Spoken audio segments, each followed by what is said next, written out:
Unahin na nga natin pag-usapan ng tungkol dito sa The Alibi na still top 1 pa rin po in Prime Video Philippines for 3 consecutive weeks.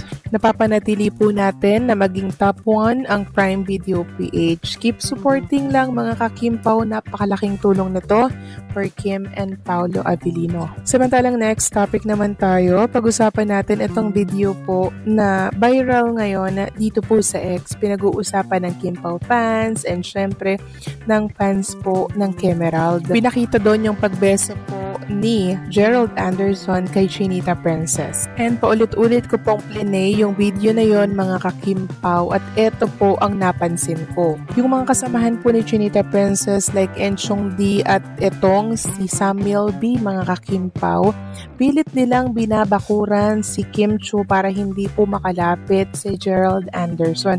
Meron mga nagsasabi na siguro ibinili ni Paolo Abilino na bantayan si Chinita Princess para hindi makalapit nga itong kanyang ex, pero nakalusot si Gerald Anderson at nakabeso pa kay Chinita Princess. Alam nyo mga kakimpaw, habang ginagawa to ni Gerald Anderson kay Kim Chiu, nakita ko po yung pagkailang ni Kim sobrang bilis niya lang din pong nagbeso, parang ang hindi lumapat yung pisngi ni Kim Chiu sa pisngi po ni Gerald Anderson dahil tinanggal agad ni Kim Chiu yung kanyang pisngi. Parang pagpapakita lang to ng respeto, diba, sa isa't isa at pag-congratulate na din sa tinakbo ng career nila, diba? Loyalty award ito. So, syempre, nag-congratulations sila sa isa't isa. So, show lang ng respect itong ginawa ni Gerald Anderson. Ngayon, ginagawan po kasi ng issue ng ilang mga fans. Ewan ko kung Kemerald ba to or what. Pero ito lang mga kakimpaw ha, sana hindi na po ito gawan pa ng issue kasi tapos na po yun mga kakimpaw.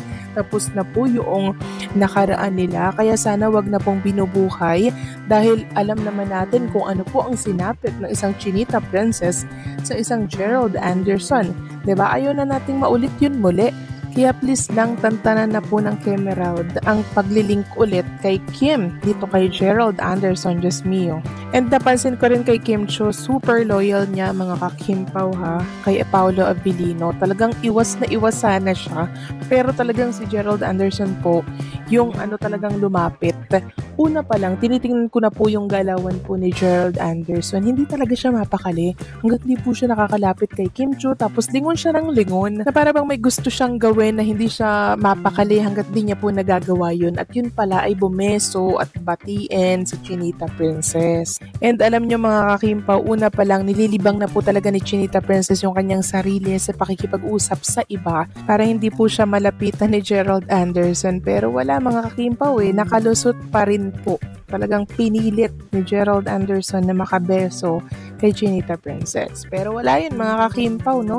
Wala po yun. Respeto lang yun. Pakitang respeto lang sa isa't isa na minsan nagkaroon ng Kemerald at nagkakilala po sila. Yun lang yun. Kung ano man yung iniisip ng iba dyan, wala na po, tapos na po at hindi na po babalikan pa ni Chinita Princess si Gerald Anderson, okay? Kaya kalma lang at relax lang. Kung totoo nga na todo iwas si Kim at nagpadala pa ng 2 bodyguard si Paolo, ang lakas ng dating ng protectiveness at care, para bang pinapakita na gusto niyang siguraduhin ang safety ni Kim, hindi lang bilang artista, kundi bilang taong mahalaga sa kanya. Sa showbiz na puno ng gulo, intriga at mata ng publiko, malaking bagay yung may taong nag-aalala sa iyo ng ganun ka-direct at ka-solid. Tapos biglang may angle pa na hindi nagpapaawat si Gerald, ay doon lalong lumalakas ang tension. Parang nagiging mini teleserye sa totoong buhay. May past, may present, may dynamic na hindi maiwasang mapag-usapan. Pero ang pinaka-importante dito, pinipili ni Kim ang peace at boundaries niya. Pinapata ni Paolo na nandyan siya para sa kanya in a protective, respectful way. At si Gerald, kahit may kanya-kanyang history, natural na magiging bahagi ng usapan kapag nagkakapatan o nagkaka-encounter sa public events. Kaya gigil lahat? Natural. May kombinasyon ng kilig, protectiveness, at konting tensyon ng past versus present. Lahat ng elementong pasabog sa fandom world. Mas lumilinaw kung sino talaga ang nagbibigay ng genuine care kay Kim at kung sino ang may tunay na presensya sa buhay niya ngayon. At habang mas umiinit ang mga ganitong balita, mas lumalakas din ang suporta ng fans sa well-being at happiness ni Kim. Grabe, ibang level ang energy nitong balita. Parang eksena naman sa isang real-life teleserye na may halong kilig, tension at protectiveness. Yung part na Kim, todo iwas pala, agad nagbigay ng bigat sa kwento. Ibig sabihin, hindi ito simpleng pagdistansya lang, kundi may dahilan, may hangganan at may respeto sa sarili. Si Kim, as always, pinipili ang grace under pressure, lalo na kapag may taong from her past na maaring mag-cause ng awkwardness o maling interpretation ng publiko. Pero ang pinaka-highlight talaga, Paulo sending 2 bodyguards. Iba yun. Hindi yun simpleng gesture. Hindi yun pang showbiz lang. Ang dating nito, may genuine concern, may silent care, may unspoken commitment kung saan gusto niyang siguraduhin na safe, protected, at comfortable si Kim wherever she goes. Sa industriya kung saan ang babae madalas ang nasa sentro ng chismis, harsh comments, at pressure, malaking bagay yung may taong nag-iisip ng kaligtasan mo beyond the camera flashes. Para bang sinasabi ni Paulo, ako na bahala, huwag ka na ma-stress. Then comes the kicker. Gerald, hindi nagpaawat. Diyan lalong sumabog ang reactions. Natural lang nakiligin, ma-intriga, at ma-curious ang lahat. Siyempre may history sila. Kahit tapos na, kahit hindi na sila connected emotionally, ang mere presence niya sa paligid ni Kim creates this wave of tension. Not necessarily negative, pero loaded. At kung hindi nagpaawat, ibig sabihin, may mga moments na nag-overlap ang paths nila na hindi maiwasang mapansin ng fans. Pero sa kabila ng lahat ng hype, ang pinaka-importante, Kim is choosing peace and distance. That's growth. Paulo is choosing to support and protect. That's care. Fans are choosing to support whatever keeps Kim happy and safe. That's loyalty. Sa totoo lang, the more lumalabas ang ganitong balita, mas nakikita ng tao ang dynamics. May taong talagang nag-e-effort para sa kanya. May mga shadow ng past na minsan sumusulpot. Pero si Kim, steady, composed, and choosing her own comfort. Kaya gigil lahat, hindi na nakapagtataka. The situation is a mix of kilig, tension, tapang, at emotional maturity. The perfect combo na nagbubuhay sa fandom world at sa mga taong sumusubaybay sa kanya. Ang masasabi ko sa balitang ito, sobrang loaded, emosyonal, at may halong protectiveness na talagang worthy maging headline sa fandom world.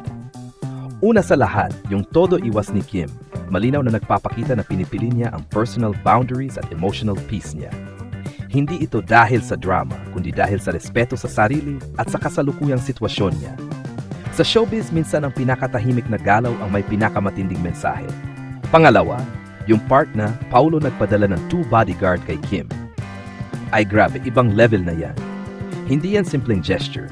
Ito yung klase ng concern na ginagawa mo lang kapag tunay mong inaalala ang isang tao. Ang dating nito, gusto kong siguraduhin na ligtas ka, hindi ka ma-stress, at hindi ka ma-expose sa anumang gulo. It's a protective move na hindi may kakaila. Hindi kailangang i-announce pero ramdam na ramdam. At panghuli yung Gerald, hindi nagpaawat. Dito pumapasok ang natural na drama ng real life. May history sila, may familiarity, may possibility na magtagpo dahil sa parehong industriya. Hindi naman ibig sabihin may masama, pero hindi rin maiwasan na makakause ito ng tension, lalo na kapag may napapansin ng fans. Pero ang tunay na essence ng balitang ito, makikita mo kung sino ang may respeto at malasakit sa boundaries ni Kim ngayon at sino ang gumagalaw na maaring nakabuo ng tensyon.